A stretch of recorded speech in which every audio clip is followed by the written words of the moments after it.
എല്ലാവർക്കും തനൂസ് കിച്ചണിലേക്ക് സ്വാഗതം. ഇന്ന് ഞാനിവിടെ ഒരു സ്നാക്ക് റെസിപ്പിയാണ് ഉണ്ടാക്കുന്നത്, കിളിക്കൂട്.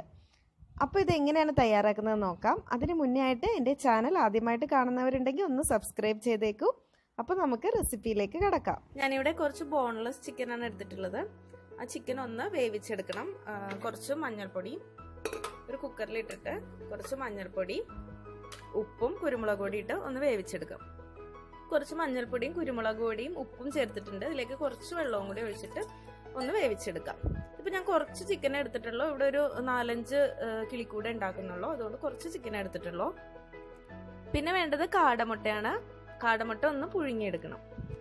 വേണ്ടത് ഒരു 3 ഉരുളക്കിഴങ്ങാണ്. അതൊന്ന് പുഴുങ്ങി ഇതിന്റെ തൊലിയെല്ലാം കളഞ്ഞ് ഒന്ന് മാഷ് ചെയ്ത് വെക്കണം. പിന്നെ ഞാനിവിടെ ഒരു സവാള ഇതുപോലെ ചെറിയ പീസാക്കി കൊത്തി അരിഞ്ഞു വെച്ചിട്ടുണ്ട്. പിന്നെ ഇഞ്ചി വെളുത്തുള്ളി ചതച്ച് വെച്ചിട്ടുണ്ട്. പിന്നെ ഒരു പച്ചമുളക് ഇവിടെ എടുത്തിട്ടുള്ളൂ. ഒരു പച്ചമുളക് വട്ടത്തിൽ അരിഞ്ഞും വെച്ചിട്ടുണ്ട്. ഒരു സവാള മതിയാവും, ഒരു മീഡിയം സൈസ് സവാള മതിയാവും. ഒരുപാട് സവാള ഒന്നും ഈ ഒരു കിളിക്കൂടിന് ആവശ്യമില്ല. അപ്പം അത്രയും എടുത്ത് വെച്ചിട്ടുണ്ട്. അപ്പം ഞാനിവിടെ വേവിച്ച് വെച്ച ചിക്കൻ ഇതുപോലെ ഒന്ന് പിച്ചി ഇട്ട് കൊടുത്തിട്ടുണ്ട്. ഇത് ഒന്നില്ലെങ്കിൽ നമുക്ക് മിക്സിയിൽ വെച്ച് ഒന്ന് ക്രഷ് ചെയ്തെടുക്കാം. ജസ്റ്റ് ഒരു പൾസ് ചെയ്താൽ മാത്രം മതി, അല്ലെങ്കിൽ കൈ കൊണ്ടൊന്ന് മിക്സ് ചെയ്തെടുക്കാം. ഞാനിത് കൈ കൊണ്ടാണ് ഇങ്ങനെ ഇട്ടിരിക്കുന്നത്. അപ്പോൾ അതും നമുക്ക് മാറ്റി വെക്കാം. ഇനി നമുക്ക് കിളിക്കൂടിന് വേണ്ടിയിട്ടുള്ള മസാല തയ്യാറാക്കാൻ വേണ്ടി ഒരു പാൻ വെച്ച് ചൂടാകുമ്പോൾ അതിലേക്ക് ഒരു 1.5 ടേബിൾ സ്പൂൺ വെളിച്ചെണ്ണ ഒഴിച്ചു കൊടുക്കാം. വെളിച്ചെണ്ണ ചൂടാകുമ്പോഴേക്ക് അതിലേക്ക് നമ്മൾ ചതച്ച് വെച്ചിരിക്കുന്ന ഇഞ്ചിയും വെളുത്തുള്ളിയും ഒന്ന് ഇട്ട് കൊടുക്കാം. അത് ചെറുതായിട്ടൊന്ന് മൂത്ത് വരുമ്പോഴേക്കും നമ്മൾ സവാളയും പച്ചമുളകും ചേർത്തിട്ട് നന്നായിട്ടൊന്ന് വഴറ്റിയെടുക്കാം. കുറച്ച് ഉപ്പ് കൂടി ചേർക്കാം. നമ്മൾ ഉരുളക്കിഴങ്ങ് പുഴുങ്ങിയപ്പോഴും ഉപ്പൊന്നും ചേർത്തിട്ടില്ല, ചിക്കനിൽ മാത്രമേ ഉപ്പ് ചേർത്തിട്ടുള്ളൂ. ഇതൊന്ന് വഴറ്റിയെടുക്കാം. നമ്മുടെ സവാള ഒന്ന് വാടി തുടങ്ങിയിട്ടുണ്ട്, ഒന്ന് മൂത്ത് വന്നിട്ടുണ്ട്. ഒരുപാട് ഫ്രൈ ആവുകയൊന്നും വേണ്ട, ഈ ഒരു കളർ വന്നാൽ മതി. ഇനി ഇതിലേക്ക് മഞ്ഞൾപ്പൊടി ചേർത്ത് കൊടുക്കാം. ഒരു 1/2 ടീസ്പൂൺ മഞ്ഞൾപ്പൊടി മതി. പിന്നെ വേണ്ടത് 1/2 ടീസ്പൂൺ ഗരം മസാല. പിന്നെ ഒരു 1/4 ടീസ്പൂണോളം മല്ലിപ്പൊടി ഞാനിവിടെ ചേർത്തിട്ടുണ്ട്. പിന്നെ ഒരു 1/2 ടീസ്പൂണോളം മുളക് പൊടി. ഇത്രയും ചേർത്തിട്ട് പൊടികളുടെ എല്ലാ ഒരു പച്ച ചുവ മാറുന്നത് വരെ ഒന്ന് വഴറ്റി കൊടുക്കാം. തീ കുറച്ചിട്ടിട്ട് വേണം വഴറ്റാനായിട്ട്. ഇപ്പൊ പൊടികളെല്ലാം മൂത്ത് വന്നിട്ടുണ്ട്. ഇനി ഇതിലേക്ക് നമ്മൾ മിക്സ് ചെയ്ത് വെച്ചിരിക്കുന്ന ചിക്കൻ കൂടി ചേർക്കാം. ചിക്കൻ ചേർത്ത് നന്നായിട്ട് ഇളക്കി യോജിപ്പിക്കാം.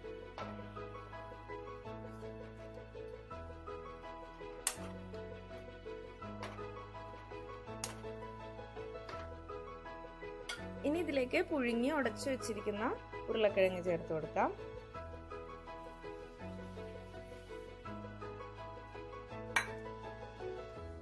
ഇനി ഇതെല്ലാം ഒന്ന് നന്നായിട്ടൊന്ന് മിക്സ് ചെയ്യണം.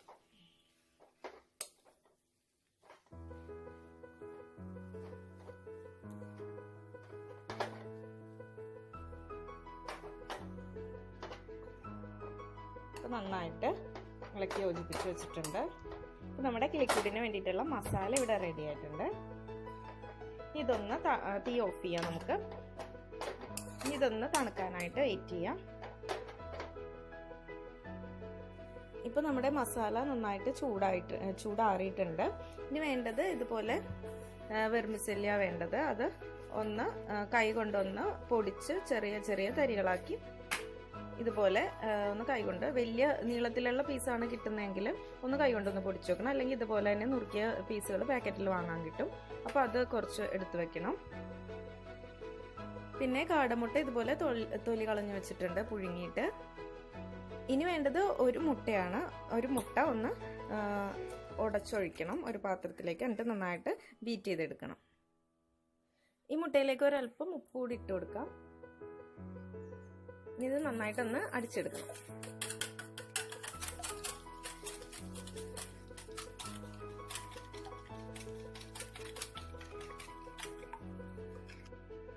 ഇനി നമ്മുടെ മസാല കുറച്ചായിട്ട് ഇങ്ങനെ എടുത്തിട്ട് അത് ഓരോരുത്തരുടെ ഇഷ്ടം അനുസരിച്ച് അതിന്റെ വലിപ്പം കൂട്ടുകയും കുറയ്ക്കുകയൊക്കെ ചെയ്യാം കേട്ടോ. ഇതുപോലെ എടുക്കാം. എന്നിട്ട് നന്നായിട്ട് കൈ കൊണ്ട് ഇങ്ങനെ പരത്തിയിട്ട് നടുവിൽ ഒരു കുഴി പോലെ ഇങ്ങനെ ഉണ്ടാക്കിയിട്ട് ഈ ഓരോ മുട്ടയായിട്ട് ഇതിനകത്തേക്ക് വെച്ച് കൊടുക്കാം. എന്നിട്ട് ഇത് ഉരുട്ടി നല്ലൊരു കിളിക്കൂടിന്റെ ഷേപ്പിലേക്ക് ആക്കിയെടുക്കണം.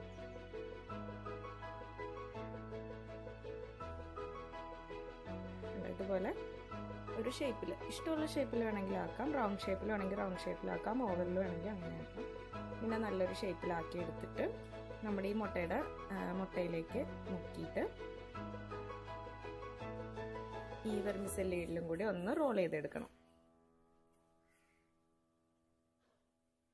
കണ്ടോ, ഇതുപോലെ റോൾ ചെയ്ത് മാറ്റി വയ്ക്കാം. ഇങ്ങനെ ഓരോന്നും ഇതേപോലെ ഉണ്ടാക്കിയെടുക്കാം.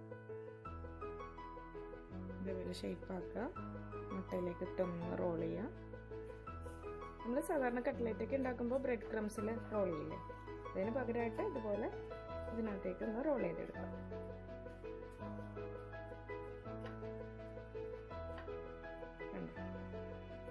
ഇതുപോലെ എല്ലാം ഒന്ന് റോൾ ചെയ്തിട്ട് നമുക്ക് ഫ്രൈ ചെയ്തെടുക്കണം. അപ്പോൾ ഇതെല്ലാം ഇതുപോലെ ചെയ്ത് വെച്ചിട്ടുണ്ട്. ഇനി ഇതൊന്ന് ഫ്രൈ ചെയ്തെടുക്കാം. പാൻ ചൂടാകുമ്പോഴേക്കും അതിലേക്ക് ഓയിൽ ഒഴിച്ചു കൊടുക്കുക. ഏത് ഓയിൽ വേണമെങ്കിലും ഇതിനോട് യൂസ് ചെയ്യാം. ഞാനിവിടെ സൺഫ്ലവർ ഓയിലാണ് എടുത്തിരിക്കുന്നത്.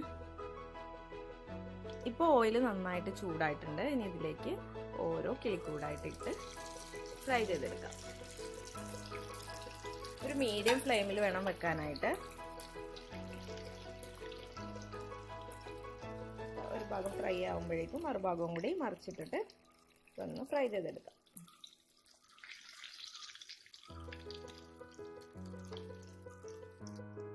അപ്പോൾ നമ്മുടെ കിളിക്കൂടെല്ലാം ഞാൻ ഫ്രൈ ചെയ്തെടുത്തിട്ടുണ്ട്.